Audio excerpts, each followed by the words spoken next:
मौके पर नहीं करना चाहिए, उससे बचना चाहिए। लेकिन कई बार ऐसी परिस्थितियां होती हैं कि लोग अनजाने में ये गलतियां कर बैठते हैं, तो क्या उसके बाद कोई समाधान है? देखिए, इस समय कोई भी मांगलिक कृत्य नहीं करना चाहिए। कोई मांगलिक कृत्य तो बहुत बड़ी बात है, कोई सादा भी काम नहीं। आज के दिन जहां भी इस देश में ग्रहण है वहां बिल्कुल सावधान रहें, किसी प्रकार का कोई स्टंट ना करें। और अगर इसमें कोई करता है तो देखो उसका खामियाजा तो आपको भोगना पड़ेगा, क्योंकि गलत चीज अगर आप गलत समय में करोगे तो उसका प्रभाव रहेगा। अच्छे समय में अगर आप करोगे तो उसका सुप्रभाव भी जरूर मिलके रहेगा आपको। तो दोनों चीजें हैं। और अगर ऐसा हो भी जाता है तो देखो, भगवान का नाम लेकर ही कोई भी काम करें तो कहीं ना कहीं भगवान की कृपा उसमें रहेगी। उसका दुष्प्रभाव तो मिलेगा, लेकिन हाँ यह कि थोड़ा सा भगवान की कृपा रहेगी। लेकिन गलत काम कभी भी किसी समय नहीं करें, इसलिए कहते हैं सावधानी हटी दुर्घटना घटी।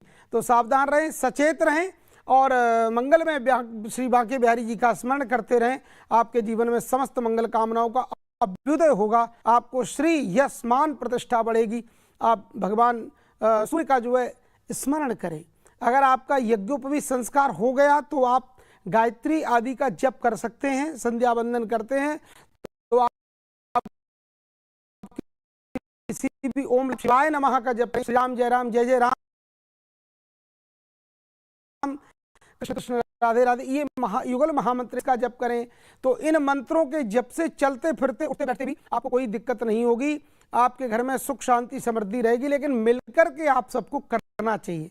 अगर सभी लोग एकत्रित हैं, 4-5 लोग घर सब, तो बैठ करके कीर्तन ताली बजा करके करना चाहिए।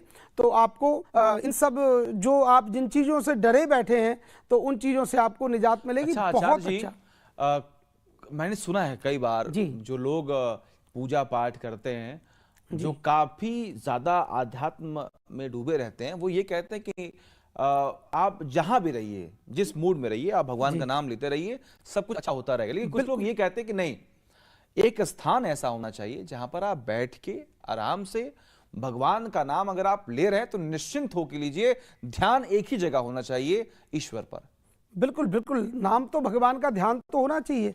ध्याये चिरम, भगवान का जो है ध्यान, चरणों का ध्यान, या भगवान के श्री विग्रह का ध्यान कि भगवान ने जो है मोर मुकुट पीतांबर धारण किया हुआ है और गले में भगवान का जो है पीतांबर लहरा रहा है और मस्तिष्क पर भगवान के मोर पंख लगा हुआ है। भगवान के दिव्य गुलाबी गुलाबी बढ़िया सुंदर ओष्ठ हैं। और भगवान जब मुस्कुराते हैं तो भगवान की मुस्कुराहट में अनार के दाने जैसे दंतावली है। दिव्य प्रभु का श्री विग्रह का ध्यान जब करोगे तो भगवान के चरणों का ध्यान जब करोगे, भगवान के श्री विग्रह का ध्यान करोगे तो लिखा है हासम हरेर बनिता जलोग तीव्र शोकाश्रु सागर समत्युदारम। भगवान कहते हैं, मां जो मेरे चरणों का ध्यान करता है, जो मेरा ध्यान करके जीवन को आगे बढ़ाता है, उसके जीवन के जितने भी शोक के आंसू हैं मैं उनको सदा के लिए सोख लेता हूं। ऐसी भगवान ने प्रतिज्ञा की है। शक्रदेव